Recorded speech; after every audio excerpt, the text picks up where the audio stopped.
Wilbur Wright was born on April 16, 1867, near Millville, Indiana, USA. He was the third of 7 children born to Milton Wright and Susan Catherine Kerner Wright. His father, Milton, was a bishop in the Church of the United Brethren in Christ. His mother, Susan, was mechanically gifted and often built household appliances and toys for her children.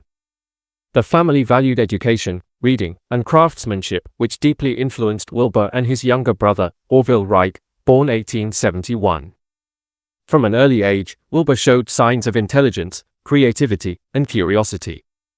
Unlike many children of his time, he grew up in a home filled with books and ideas, which encouraged exploration and critical thinking.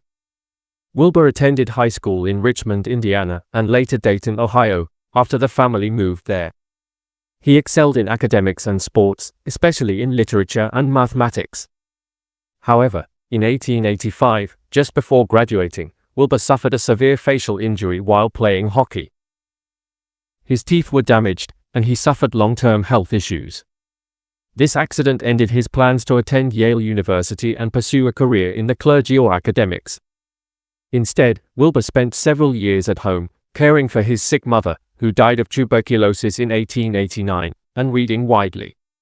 During this period, his deep intellectual interests developed further.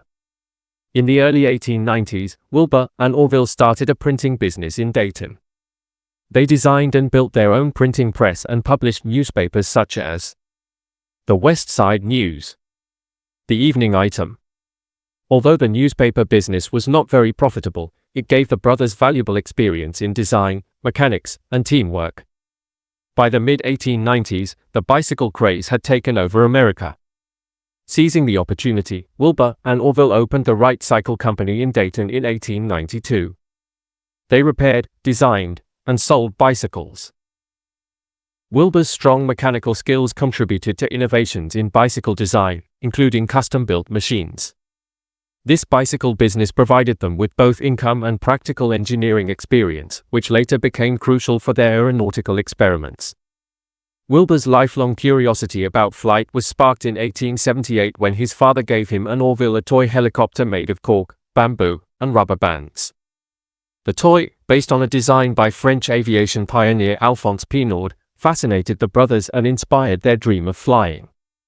In the 1890s, Wilbur became deeply interested in aviation after reading about German pioneer Otto Lilienthal, who had died in a glider crash in 1896. Lilienthal's work convinced Wilbur that human flight was possible with the right engineering. Wilbur soon wrote to the Smithsonian Institution requesting information about flight research. He immersed himself in aeronautical studies, including the works of Sir George Cayley, Dr. Chanute, and Samuel Langley.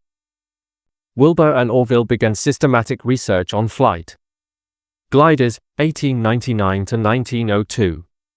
They first experimented with kites and small gliders. In 1900, they tested their first manned glider at Kitty Hawk, North Carolina, chosen for its steady winds and sand dunes.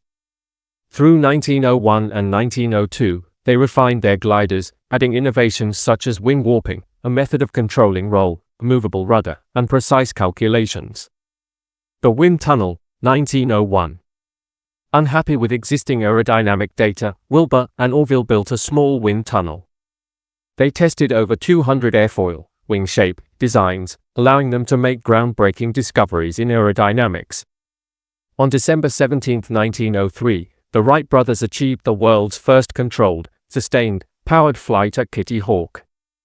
The aircraft, called the Wright Flyer, was designed primarily under Wilbur's guidance. Orville piloted the first flight, lasting 12 seconds, while Wilbur made the longest flight of the day, 59 seconds, covering 852 feet.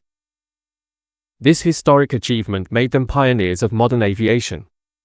After their first flight, Wilbur and Orville continued improving their flying machines. In 1904 to 1905, they built the Wright Flyer 2 and 3, achieving longer, more controlled flights.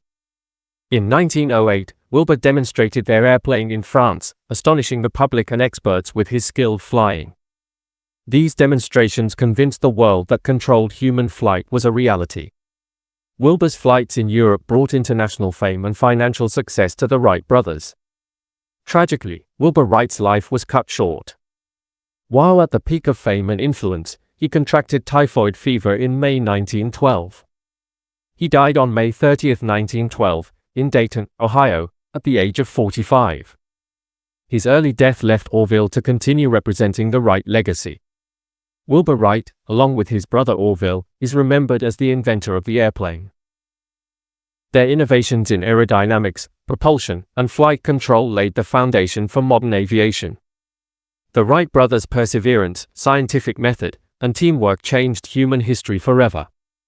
Today, Wilbur is honored worldwide with monuments, museums, and tributes, including the Wright Brothers National Memorial at Kitty Hawk. Wilbur Wright, 1867 to 1912, was a brilliant inventor, engineer, and aviation pioneer who, with his brother Orville, achieved the first powered flight in 1903. Despite early setbacks, Wilbur's determination and intellect led to one of humanity's greatest achievements, the conquest of the skies.